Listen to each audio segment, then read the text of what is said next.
Good evening, everybody who is connected. Hi, all the staff there in Anabaptist World. Hello. How's it Hello, going? How's doing it okay? going after a long day of work? Going We're okay? fine. It's All okay. right. Okay, so we are live today with Anabaptist World staff Dana Neff, Daniel Klotz, Paul Schrag, Tim Huber. Am I pronouncing it right? You're close enough. Okay, close enough, but no cigar. And me, Juan Moria. Tonight is a special night as we celebrate Anabaptist World's first year anniversary. So this is a space for you, the viewers, to learn more about our publication. It is also a space to get to know the people who put the magazine together and the stories and reflections that this year has brought us. So, Danny, carry on. Sure. Thanks, Juan. Hi, everybody. I'm Danny Klotz, the Executive Director of Anabaptist World. And Juan gave us a great little introduction there. And in a little bit, each of us will take a moment to give a little bit more in-depth introduction to our role and work with Anabaptist World. But before we do that, our editor, Paul Schrag, is going to give us a little history of in the before times, how we got to September 2020 to launch Anabaptist World. It was a journey.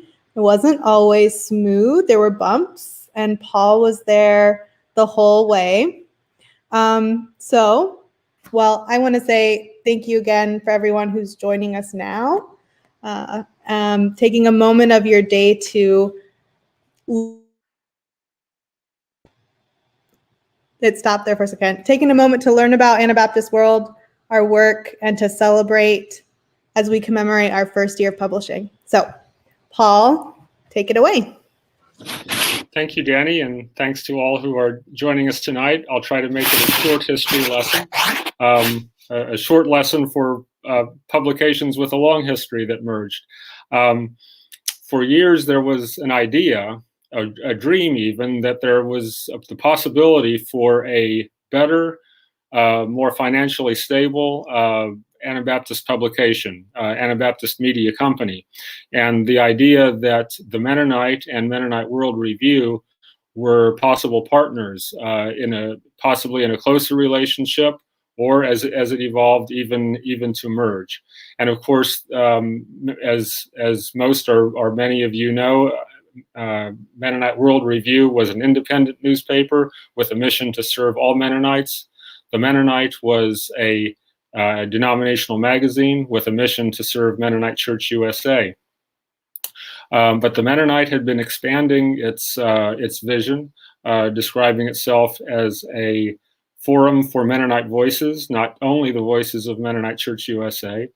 And Mennonite World Review had considerable compatibility and overlap in constituent support with the Mennonite, because at least 3/4 of its readership came from Mennonite Church USA. So these were the compatible elements that came together to get the thinking started. And the thinking and planning and dreaming really began in March of 2017 in a conversation between board chairs and staff leadership of each publication, each company, and proposed to the boards that a merger be explored.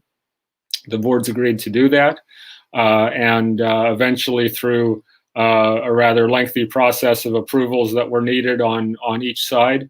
There we see the entities that the final issues of MWR and the Mennonite and the first issue of Anabaptist World as they're displayed on the wall in our office here in Newton, Kansas, where I and Tim and Dana are coming to you from. So it was a 3.5-year process. Without going through all the details, we got to the point of the merger and were able to launch the new publication, the new company, last September. we are now trying to do two things at once: to serve Mennonite Church USA and to serve all Mennonites, Anabaptists, even people who aren't part of an Anabaptist church but are interested in Anabaptism. We set our sights as widely as possible. This is the mission that we've been pursuing for the past year. So I'll leave it at that as the brief introduction to get us started.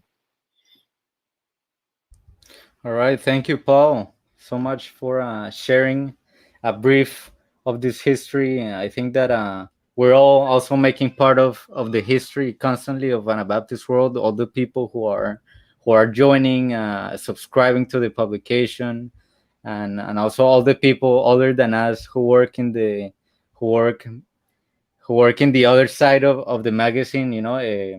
Directing, all the board members, everybody who puts this together. This is truly a team effort, and thank you, Paul, for sharing a little bit about this history. Okay, so we're gonna talk about each of our roles, because I think it's important that we connect to this audience, wonderful audience that we have this evening, and that is gonna be probably looking at this video even later, that it's gonna be recorded. So, like we mentioned before, this celebration would not be possible without the people who work every day to make sure that Anabaptist World is running smoothly, and that all these different stories are shared one way or another.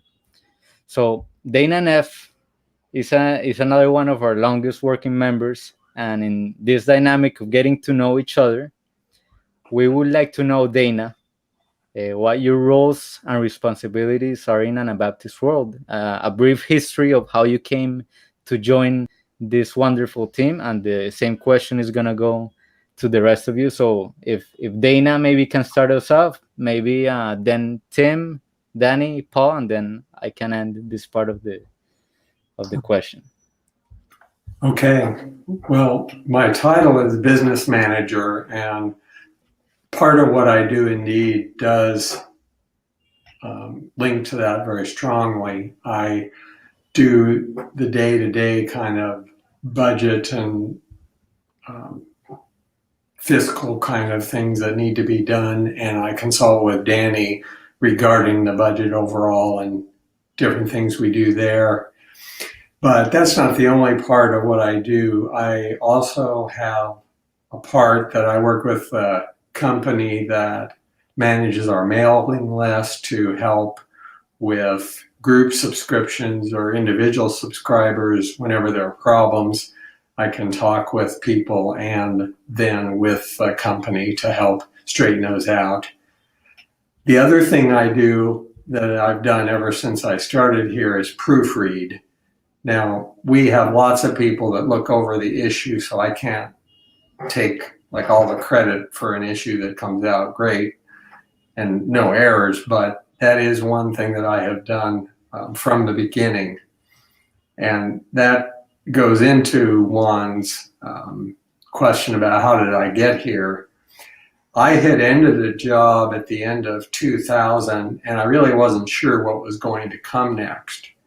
And I go to the same church here in Newton, Kansas that Paul Schrag does, and we had served on different committees together at church, and we also are both big baseball fans, so we would just often chat. And one time in January of 2001, I just had told him I'm done with my other job and I'm going to be looking for something different. Well, I didn't realize that offhand comment made just to a friend at church would end up being an invitation to begin at what was then Mennonite Weekly Review, because some staff were ready to retire and they were wanting to fill those positions. So on February 2nd of 2001, I began working here, and I have been here since. So I passed my 20-year mark earlier this year. All right, Dana, thank you so much for being part of the history of Anabaptist World. That's why we're celebrating today. the joining of the publications, all the work that each of you put into this. So next, we want to hear from Tim. If Tim, you can tell us a little bit of what you do in Anabaptist World, how you came to Anabaptist World, please. Yeah, I'm the associate editor here in our Kansas office, and I wrote my first article for what was then Mennonite Weekly Review while I was a Mennonite Central Committee volunteer in Germany. I wrote an article about Mennonite winemakers down on the border along with France. And I didn't know that was maybe a job interview. I didn't know it at the time. I just thought I had an interesting story that I wanted to share with others. And 3-4 years later, all of a sudden, I found myself back in Kansas, and there was an opening, and it was a good fit. And like that first article, I've kind of been doing that sort of thing ever since. Here in the office, I generate story ideas, I write articles, I edit, I do layout on the pages you see, and just try to keep up what's happening in the world with Anabaptists, wherever they may be.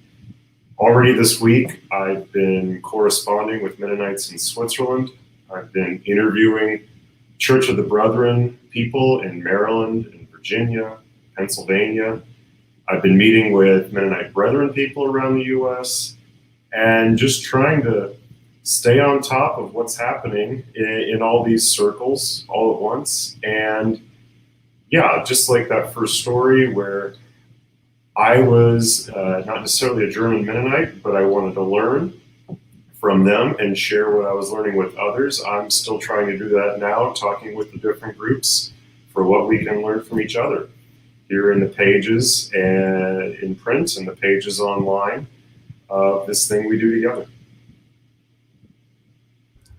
All right, and thank you, Tim. That was a good summary of your work.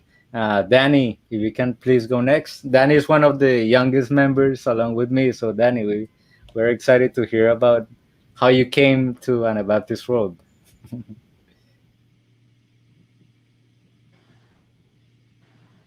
We like muted and unmuted each other at the same time. Thank you, Juan. Yes, showing up for the millennials in the group. So I came to Anabaptist World in July 2020. Previously, I had worked at Mennonite Mission Network in marketing communications, a little bit in development as well. And I was approached by some people, and they said, have you considered applying for this role and for the executive director of Anabaptist World? And I truly had not considered it up until that point, but thought it was an opportunity to be a part of history in Anabaptist publishing, and I didn't want to not try. And they invited me in. So here I am, and I get to work with these really great people. And when people ask me what my role is, sometimes I get a little nervous because it feels like there's kind of a lot of pieces. And so I'll try not to go on forever. But what I think, in a nutshell, I can summarize my role as the executive director. It is that I'm responsible to make sure, the strategic planning gets executed as a team. And we're working hard to publish interesting stories and important news. And I am responsible to make sure that, in the background, the lights stay on and everyone gets paid. And I do that in a couple of different ways. For Anabaptist World specifically, the three important funding streams are subscriptions for our print and also advertising. And those things alone aren't all. We also depend on our supporters, which this year have been phenomenal. And so often I'm thinking about how to improve our fundraising and also working with our consultants on our subscription growth, both digitally and in print. But I would say one of the well, to say most important, one of the things that feels most important to me often is making sure our team is supported. So I'm checking in with all of you almost daily sometimes.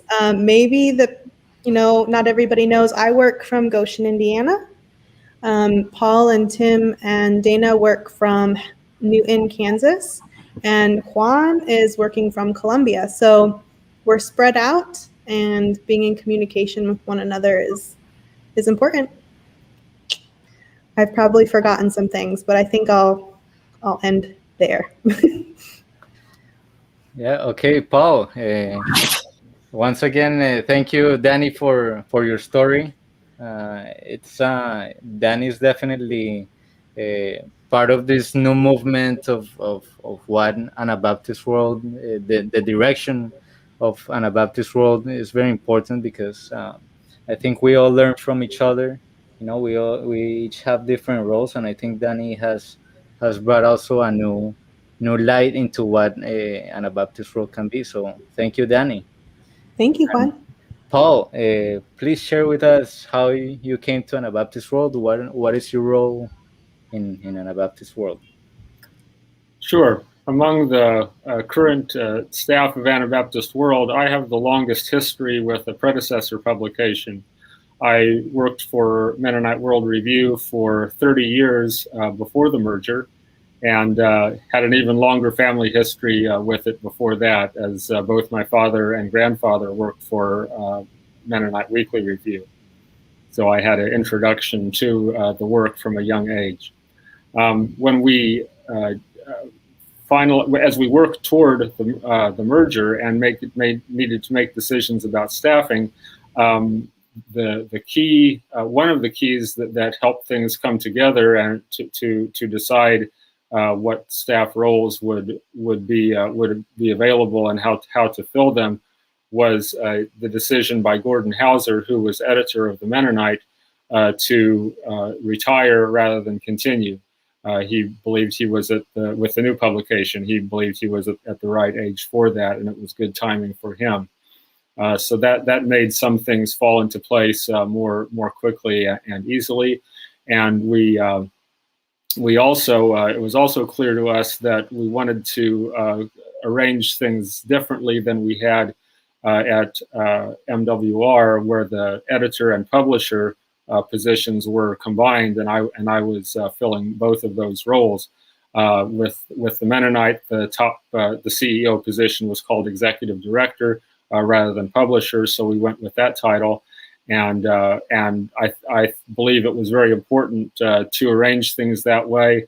It's much better to be able for me to rely on Danny to do all the important management, to carry out all the important management responsibilities that she has for the company overall, to enable me as editor to give my pretty much undivided attention to making decisions and working on the content of the publication and of the print publication and the website.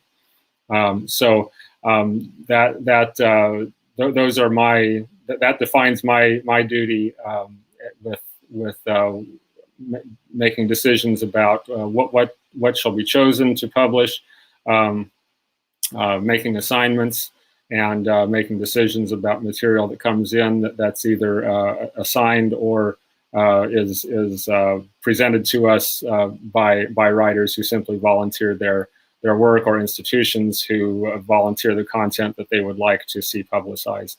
So I enjoy working here in the office with two colleagues and with two colleagues remotely. It enables us to come together in good ways. So I'll pass it on to Juan, would be the one who remains. All right, thank you, Paul, and the rest of you for sharing your stories. I came to Anabaptist World almost a year ago. I'm not sure if we've completed the year yet, because I think I entered in November, was it? Yeah, November of last year. So my story is a little bit different than the rest of my colleagues. I am the digital strategist here in Anabaptist World. I make sure that all the social media content, mailing content gets sent out. Also, plan strategies like the ones you have been seeing in the last few months to help connect our audiences. I think we have a very diverse audience, and it's important to know this and put different strategies into place to make sure that we all get that we all feel represented within Anabaptist world. So I came. I live in Colombia, South America. Not Colombia in the United States, because sometimes you say I'm from Colombia and people think I'm in the U.S. Colombia, South America. I come from a Mennonite family. My parents were pastors in Ecuador through Mennonite Mission Network for many years. So I was a missionary kid, and then I went to Goshen College and graduated there as a communications major. And then I've lived in Mexico and in Colombia now for many years. Currently in Colombia, and well, I'm very happy to be part of this wonderful staff along with the rest of my colleagues. I think we all have very important roles within our fields of expertise, and we all contribute to Anabaptist world. I came to Anabaptist world because of there was a job opening, and one of my network of friends told me about this. I think it was my sister or something, and she knew Danny. I think I had maybe a class with Danny. I'm not sure, in Goshen College. Um, but yeah, I applied. It was a long process, but it was a good enough process to get to know for Danny, Paul. I'm not sure Tim was there, but I think Dana was, right. Well, Melody was there. Melody. Okay, Melody, Danny, and Paul. And it was a good time for you guys to get to know a little bit of my background in life. And yeah, after this job interviews, I managed to get the job, and I was very excited to share my perspective as a Latin American uh, person here in the Anabaptist community. So very excited for this opportunity. Very excited because this is a new brand also, so it's like a new baby to all of us in a way. And I think we're all expecting great things, and we're hoping that in the next few years more good things happen. But yeah, that's a little bit of my story here in Anabaptist world. So yeah, next we're gonna talk about the values of Anabaptist world, core values, right? Danny, you're gonna give us a little introduction to how did these come together? How do you put it together? What are they all about? Why have values in Anabaptist world? Yeah, why? Why would we do that? Well, so I can't take credit for these. I certainly contributed to them, but Paul and Sheldon Good, who was the executive director of the Mennonite prior to me coming on board as the executive director of Anabaptist World, I worked on these together, I believe, and then I worked on them a little bit when I came on board.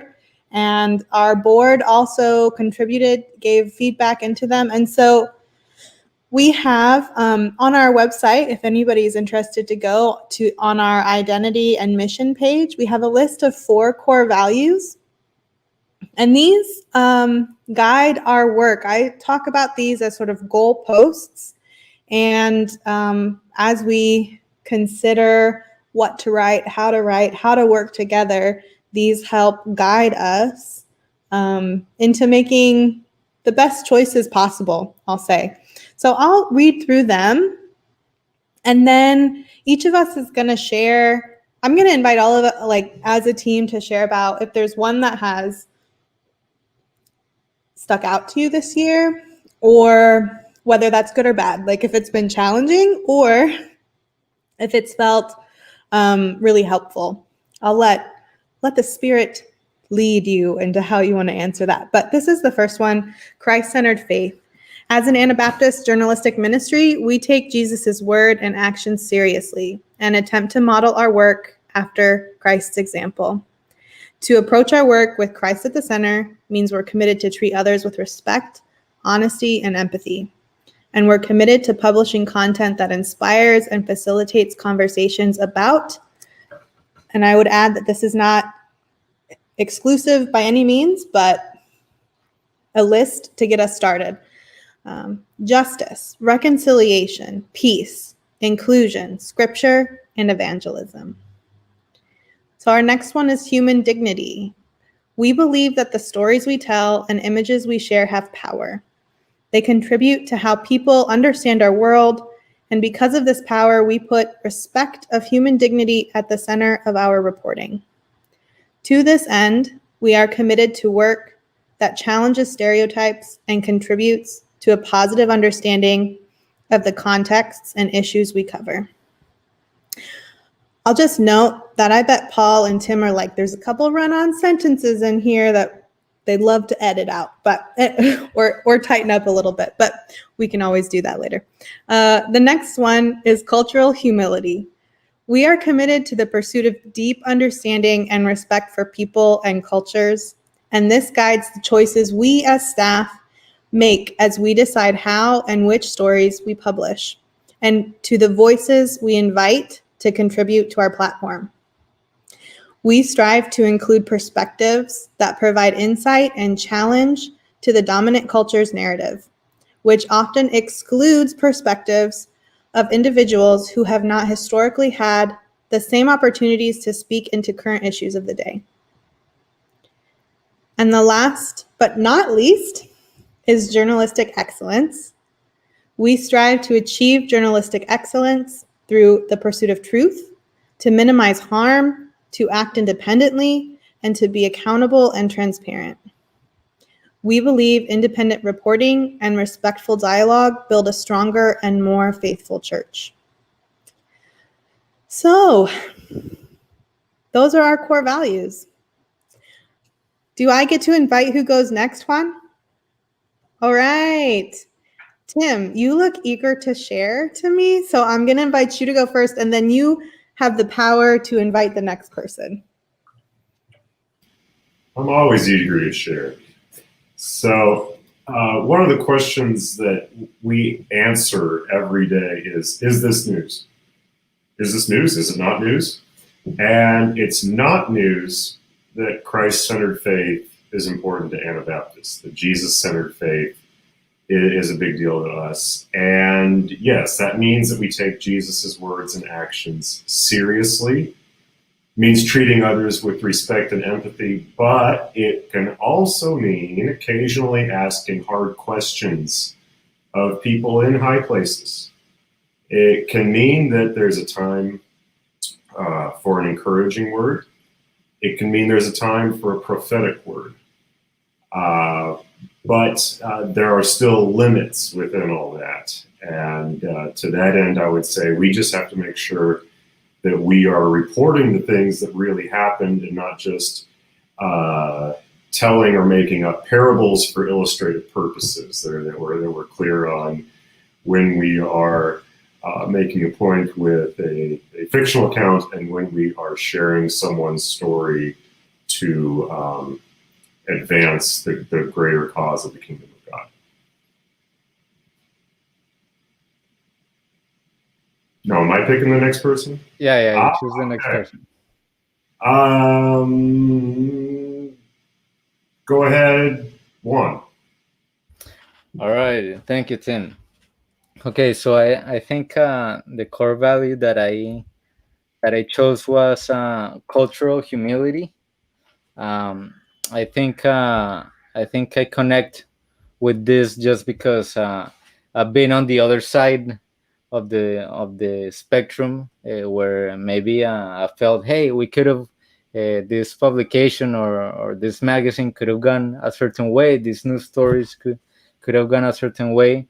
But now that in the team, it's exciting it's an exciting opportunity to also bring this another perspective of what Anabaptism means in this side of the world, and I think constantly I'm trying also to see how some of the news that might be very close to people in the U.S. How can we reach them to other parts of the world? So I think it's part of also cultural humility to strive to include other perspectives, and I think we've all tried to do that as a team. Obviously, there's a lot of work that still needs to be done, and that is happening at the moment, and that we know needs to happen in order to meet these values. Um, but I think that the voice that Anabaptist World is providing the community is one of hope overall. You know, how these different Anabaptist stories around the globe, how do we connect to these stories? And I think having cultural humility really helps us understand and respect the choices that each of us take, right? And how we pay homage, or how we stay true to these stories that come from other parts of the world. So I think having cultural humility as a core value is really important, and I really hope that we keep pursuing that dream of connecting with other parts of the world. And I think we're all set to go there, and yeah, happy to have this opportunity to talk about that value.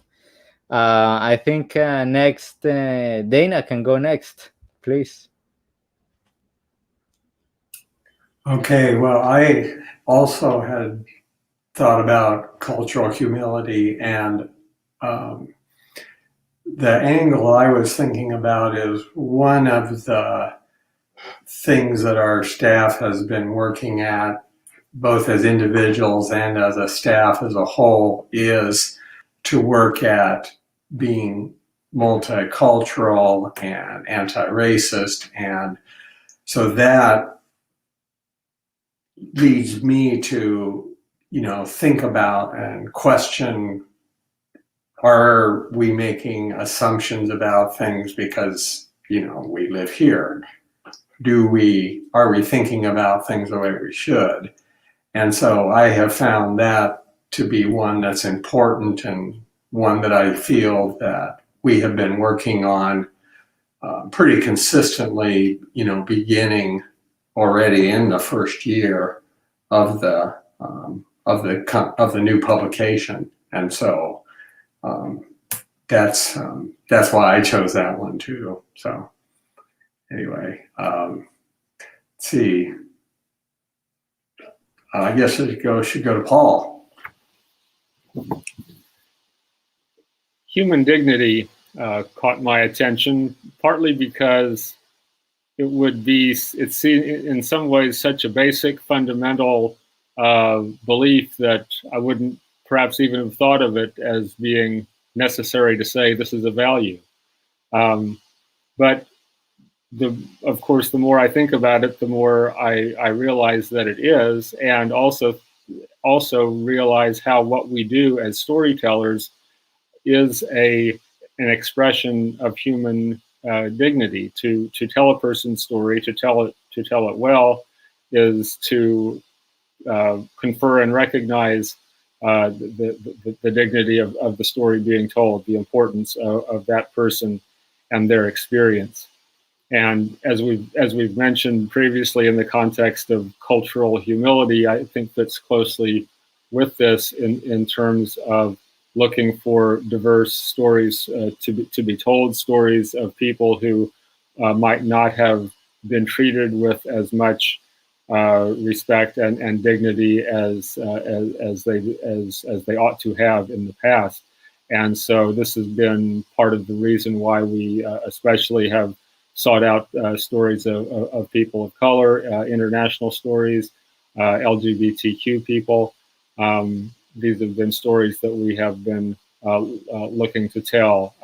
For example, recently columnists writing about working with homeless people in Los Angeles, or developing relationships with First Nations people in Canada. I'm pleased to say that our columnists have been telling these kinds of stories as well, and we normally give columnists freedom to choose their topics. We don't assign those topics. So these have been coming out. The effort to promote and uphold human dignity I believe has shown up in various ways in our first year. All right. Thank you, Paul, Tim, Danny, and Dana. I think we also keep constructing these values, right? Because it's definitely our dream that everything happens at the same time, but obviously it takes step by step, and I think we're working towards that. Okay, so we're reaching the end of the broadcast, and we want to take a moment to share our learnings, reflections, and also the motivation into the coming years of Anabaptist World as we celebrate this first anniversary, and we're gonna celebrate many more to come. So I'm gonna choose one, and we're gonna work in the same dynamic. All right. Uh, what what have you guys learned so far? What are your reflections, challenges? What can we expect a year from now? To not go maybe 10 years, but a year from now, what can we expect? So let's go to Danny, if you can share some thoughts. Yeah.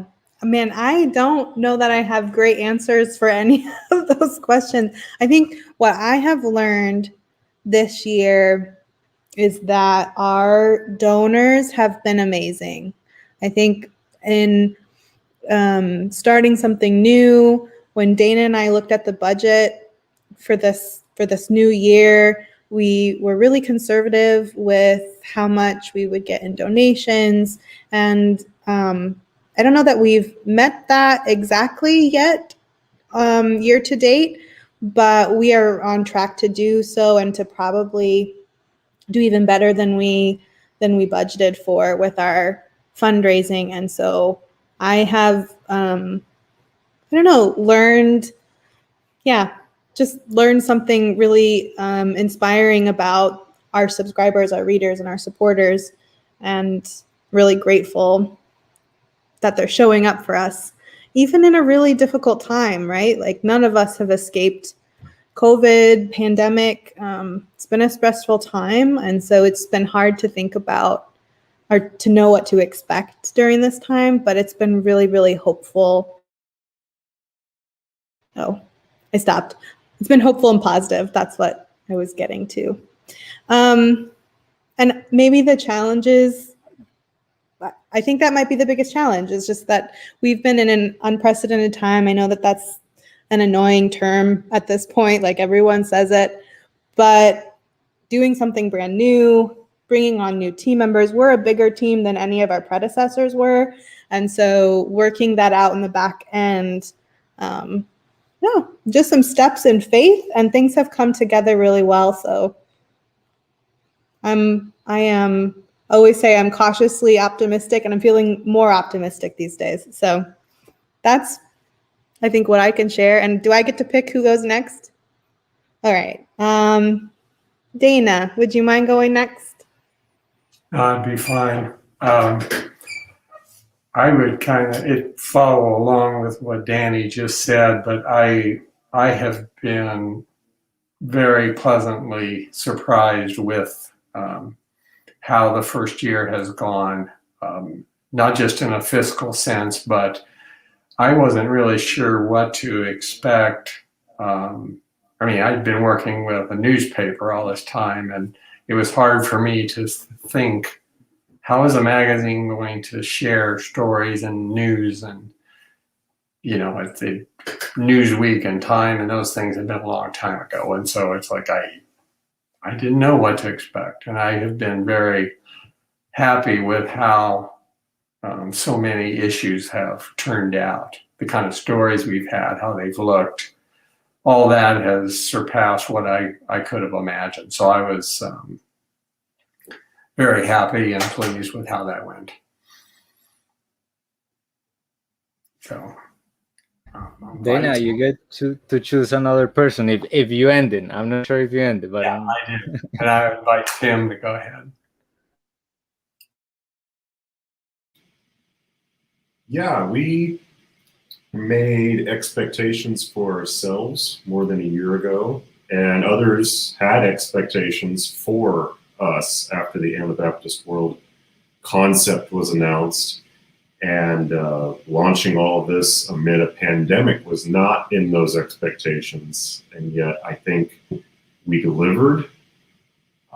Through all that, I've been stretched in really new ways. Moving to the magazine format, I think one of the big things for me is I've been inspired in new ways to give stories the time they need to get them right. We've been timely, but there's also a little more grace with the publication schedule to let things cook a little bit if they need to. But through all that, I'm pleased that we've been relevant. I'm pleased that we've been timely. And more than anything else, I'm pleased that we're at least mostly interesting. That's one of my big keys is I just want to be interesting. So yeah, we've covered stories that would not have been told by anyone else, and that's an expectation of myself that is going to continue. And with the year behind us, we're going to continue to expect big things of ourselves, as I expect other people expect of us. So that's something I carry with me, and yeah, I'll hand it off to Paul then. In this past year, we've learned that Anabaptist World works.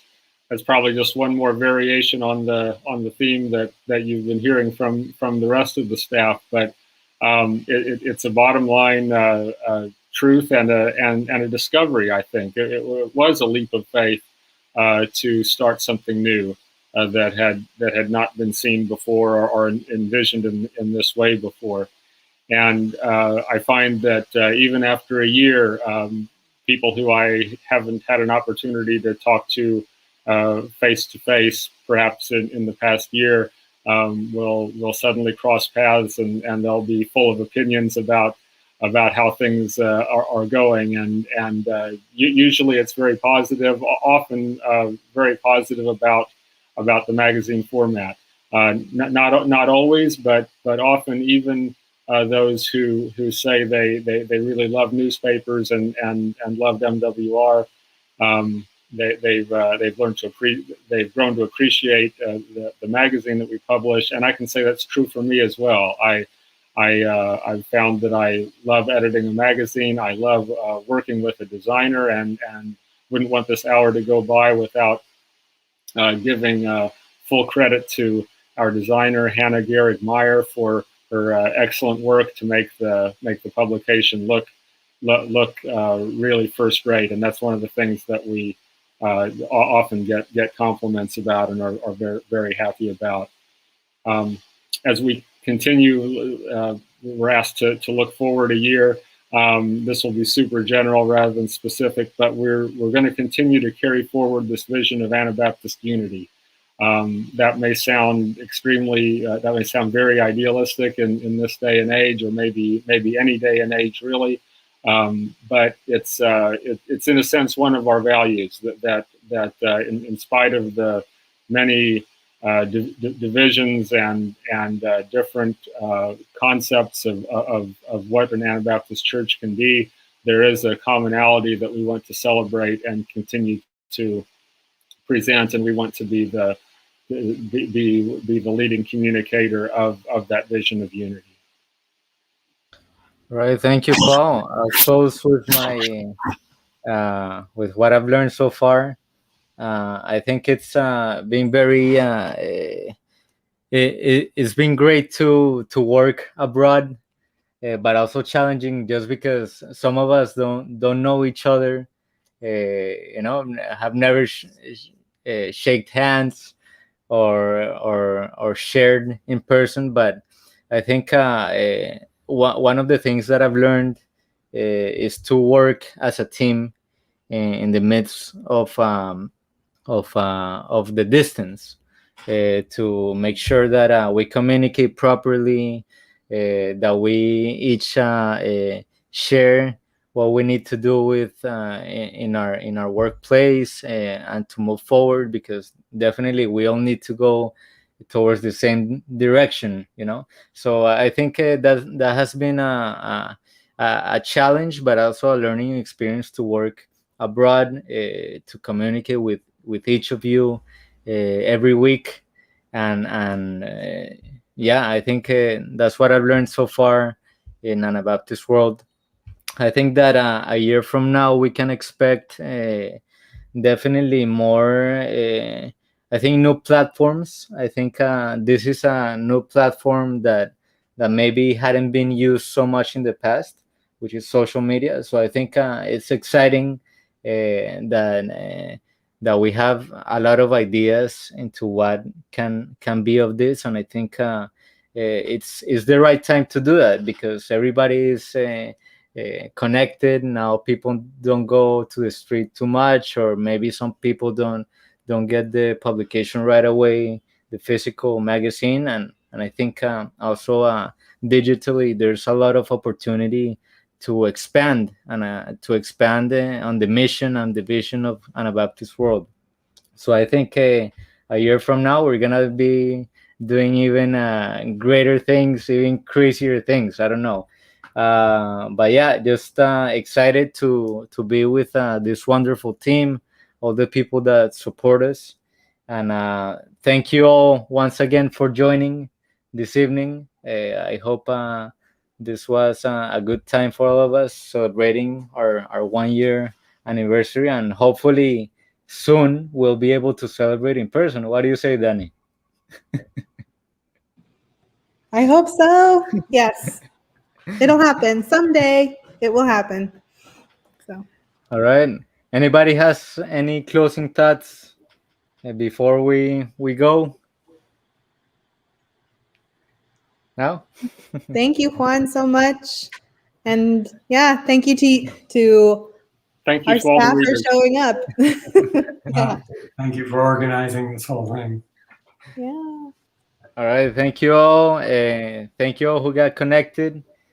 Subscribe to the magazine if you haven't already, and Hmm. make sure to follow us in all social media to get more news. Thank Right. you all. Uh-huh. Sorry, one more plug, Juan. If you're so inclined, you can become a member and give monthly to Anabaptist World. We're in the middle of a member drive right now. Excellent. Yeah, find it on our website.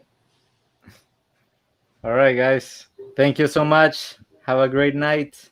Good See night, you next everybody. time. Thank you. Bye bye.